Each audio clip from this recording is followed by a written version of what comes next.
Bismillahirrahmanirrahim. Assalamualaikum warahmatullahi wabarakatuh.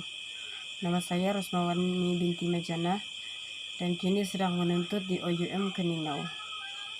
Dalam video ini saya akan menerangkan berkaitan cabaran komunikasi antara budaya serta keberkesanannya. Selamat menonton.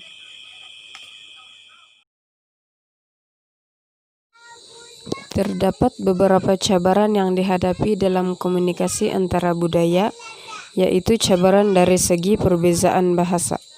Satu permasalahan dalam penggunaan bahasa adalah apabila seseorang hanya memerhatikan satu makna sahaja daripada satu kata atau frasa yang ada pada bahasa baru tanpa mempedulikan konotasi atau konteksnya.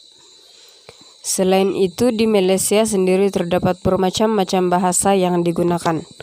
Oleh yang demikian, maka timbullah masalah kurangnya kefahaman terhadap apa yang hendak disampaikan.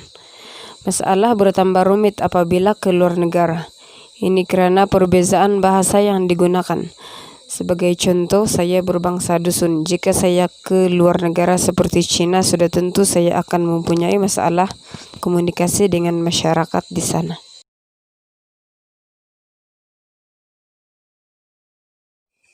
Seterusnya, perbezaan budaya akan meningkatkan risiko dalam komunikasi, yaitu menyebabkan berlakunya salah faham.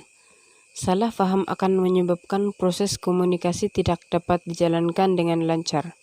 Contohnya, seorang pelajar Korea sedang sibuk dengan belajar karena akan ada peperiksaan pada esok harinya. Kebetulan ketika dia sedang belajar, rekannya orang Melayu Malaysia datang. Dia memberitahu orang Melayu Malaysia bahwasannya dia sibuk lalu menutup pintu. Dalam budaya Korea, komunikasi yang diamalkan lebih terus terang berbanding Malaysia. Dari pandangan Malaysia, walaupun sibuk tetapi harus menyambut tetamu juga. Gaya komunikasi yang diamalkan adalah tidak berterus terang. Ini akan menyebabkan salah faham orang Melayu Malaysia terhadap orang Korea dan menganggap dia tidak peramah.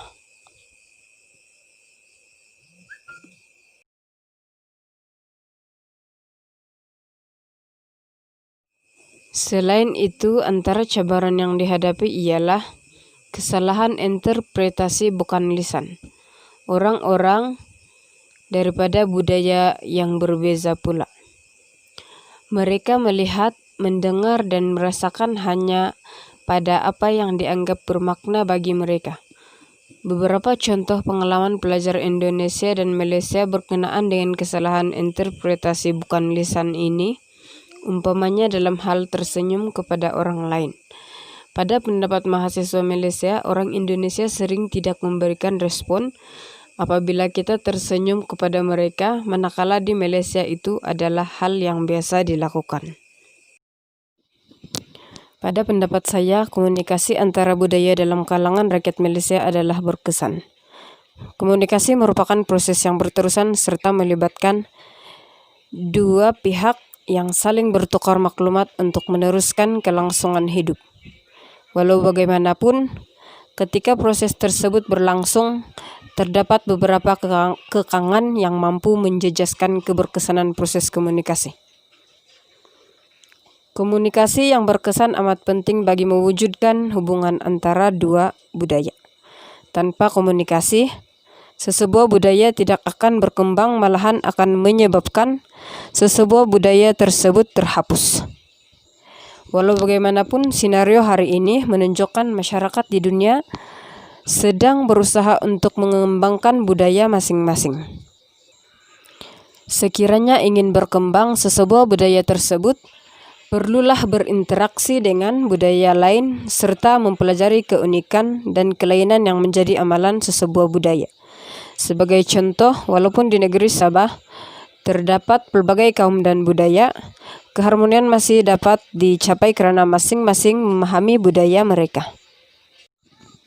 Selain itu, komunikasi antara budaya di Malaysia juga berkesan karena adanya 3 aspek dan aspek itu dipenuhi. Yaitu yang pertama adalah pemahaman serta pembelajaran terhadap budaya yang lain. selain daripada budaya sendiri. Keduanya ialah sikap keterbukaan dan toleransi, serta yang ketiga ialah penguasaan bahasa yang dipersetujui oleh kedua-dua budaya. Aspek pertama menjelaskan, sebelum berinteraksi dengan budaya lain kita perlu memahami dan mempelajari budaya teman bicara tersebut.